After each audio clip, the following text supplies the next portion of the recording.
Well, the effects of the recession aren't painting a pretty picture for many artists and galleries all over the country, but our next guest says her business has remained strong, and we have examples of her business right here with us. Joining us now for this week's Small Business Big Ideas is Laura Loving, who left a job in corporate America to pursue her dream as a professional artist. That's what we've all wanted to do.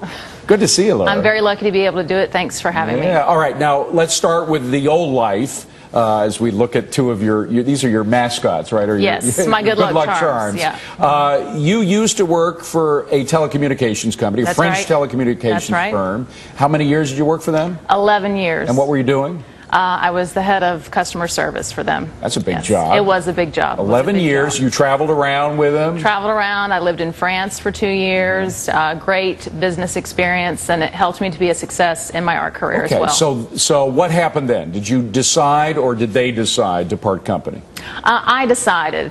When I graduated from college, I always had the main goal of being a full-time artist, but you know the myth, you can't make a living as an artist. That's right. So took a corporate job. You say it's a myth, but I know some other people, some artists down in Soho who would say it can be reality as well. It can be a reality, but I think if you really focus on art as a business and think of yourself as an entrepreneur as well as an artist, you know, I'm a proven success story. So how did you start? How did you go from a corporate lifestyle? As we're looking at some more of your stuff here, which I love. It's great stuff. Thank you. What was the first step that you made?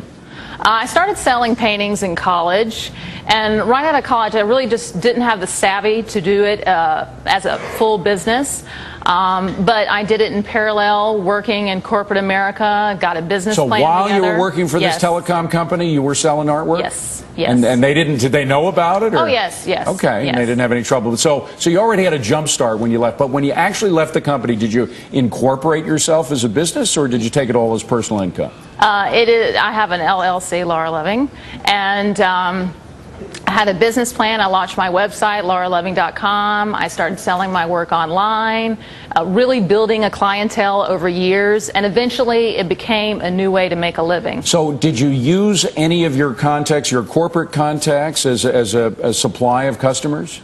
I had great relationships with the company that I worked with for 11 years and maintained those great relationships when I transitioned into my full-time job. They were very aware of what I was doing, and I think this is really one of the main keys to my success, because this 11 year of contacts and colleagues became my new clients, and you know, really have been supportive in my 5 years as a small business owner. Now we're looking at some of your big artwork. Can we go back to some of the bigger pieces that are here in the studio, because this one looks what, about 4 feet by 5 feet? It's 4 feet by 4 feet. Okay, yes. 4 by 4. How much would something like this cost? This is an oil work, right? Yeah, this one is $5,200. $5,000, and even in this economy that we're in, you don't have trouble selling this? I'm still selling pieces, but I also have an affordable line of art. I have prints in the $100 to $300 range, so I really have art at every price point. Now, it used to be that there was a kind of a mafia here in New York that would control the art market, that you couldn't make a step without going through certain distributors, certain art galleries. Is it still that way? Is it harder or easier to do it on your own? I don't know if I can say if it's harder or easier, but I do most things on my own. I'm kind of an independent entity in the art world. I have my own studio here in the city.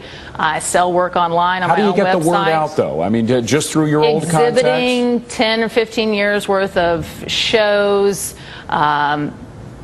building a brand, doing a little bit of advertising, word of mouth. I have a very loyal client base, and I think this really is the key to my success through these tough times. The word of mouth is always the best advertiser, isn't it? Yes, it is. One person recommending another. And these little ones, by the way, how much do they go for? They're $200. $200? Well, that's a reasonable cost. Yes. Yeah. Well, best of luck to you. We've all wanted to follow our dream, to do what we really love doing, and you've managed to do it. Thank you. I feel very lucky to be able to do so. Congratulations. Good stuff. Well, if you think Congress is just horsing around, do we have a story?